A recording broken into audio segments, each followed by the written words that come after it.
Gary Neville found himself at the centre of attention again after England's latest World Cup qualifier in Latvia. On Tuesday night, thousands of fans showed up in Riga, and pretty much everyone could hear what they had to say.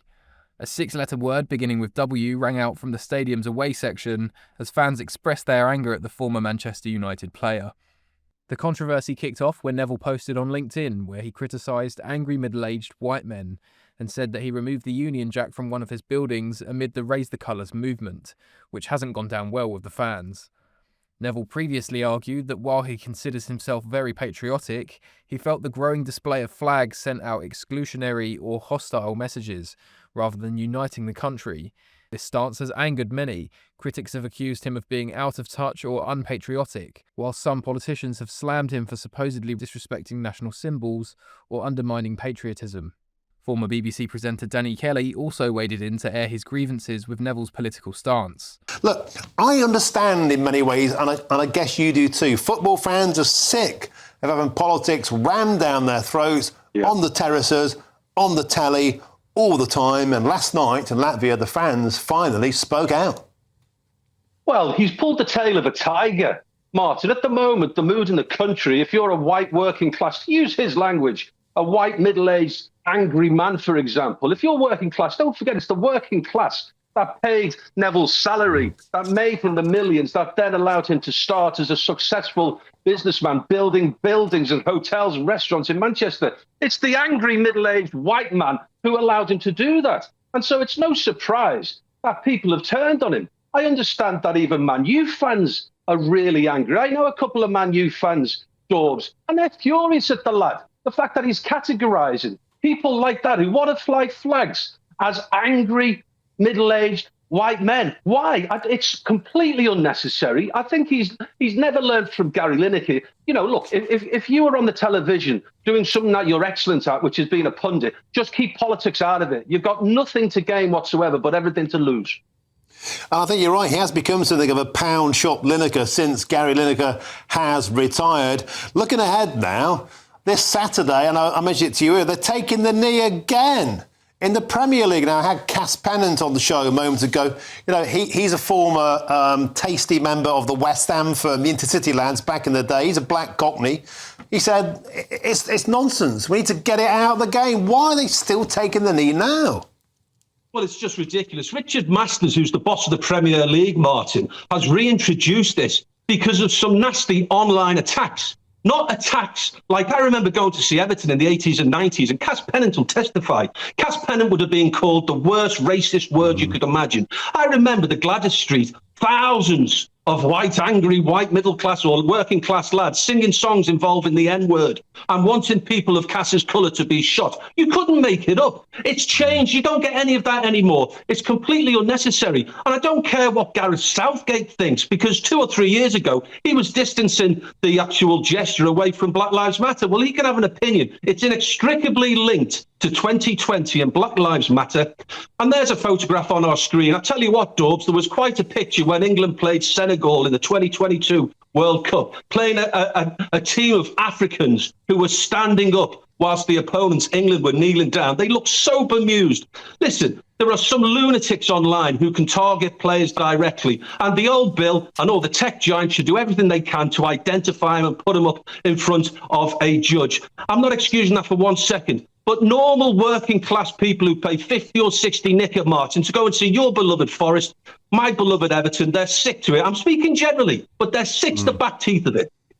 I think you're absolutely right, Danny Kelly. Always a pleasure having the show. Thank you very, very much indeed for joining us today. Nigel Nelson, quick blast from you. There we go. It's been unanimous today. Get the politics out, footballers. Let's enjoy the blooming sport. But it's not about politics. No, it's not. The whole point of doing this is because racism against footballers has quadrupled this season. So how? Online?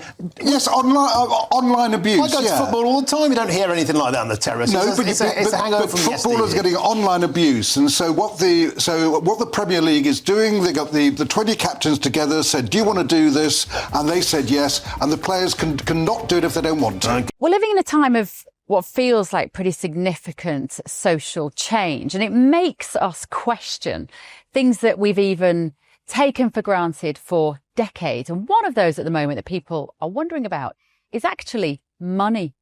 Is the money in your bank account safe? Should you be investing elsewhere? Are we looking at a potential global crash? What will it mean for your savings?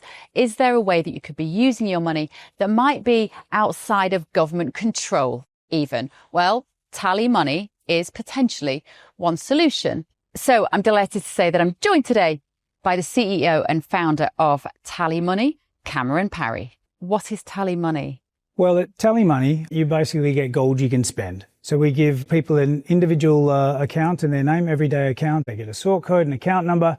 They use that account just like they would pounds from their bank, but it's milligrams of gold that we brand as Tally. Okay.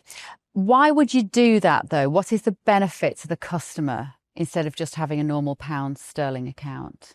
Gold's performance against the pound is above 11% per annum over the last 25 years on average. But we still need money in our daily lives, and we have savings. We know that it's good common sense and prudent to save up for things, not just living credit. You know, whether it's a holiday or a rainy day, your retirement planning, you need to have money in your life, basically, that you can rely on, that's dependable, that nobody meddles with, that nobody can weaponise against you, which is another element of government control when it's the government currency, which we could talk about another time. And it should be pretty simple and straightforward, and that's what we deliver at Tally. And really, we just want people to feel safe and happy with their money. There was a time when the bigger your bank balance, the more confident you felt. Now it's like, I need to do something with it. I can't leave it there. In Tally, you can. Okay, brilliant. Cameron Parry from Tally Money. Thank you so much. Thank you, Bev.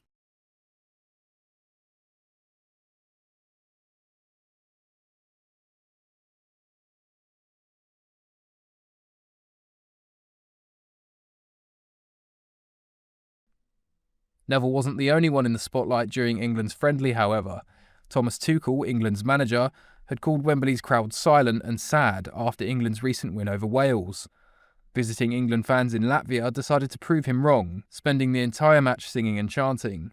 Chants like "Are we loud enough for you?" and "Thomas Tuchel will sing if you want" rang out all night. At one point, they even asked Tuchel to join in and give them a song. Why did Tuchel complain in the first place? After England's win against Wales, he was annoyed that Welsh fans sounded louder than the home crowd, and with lots of English supporters leaving early because of transport delays. In the end, England fans in Riga made one thing clear: when challenged about their national pride and passion, they can always turn up the volume. GB News isn't just a channel, it's a family. And now you can be a part of it. Join our membership for exclusive content and to be part of the conversation. We're building something different together. So join us today. Because your voice deserves to be heard. Become a GB News member today. Visit gbnews.com/support or scan the QR code on screen now. Thank you.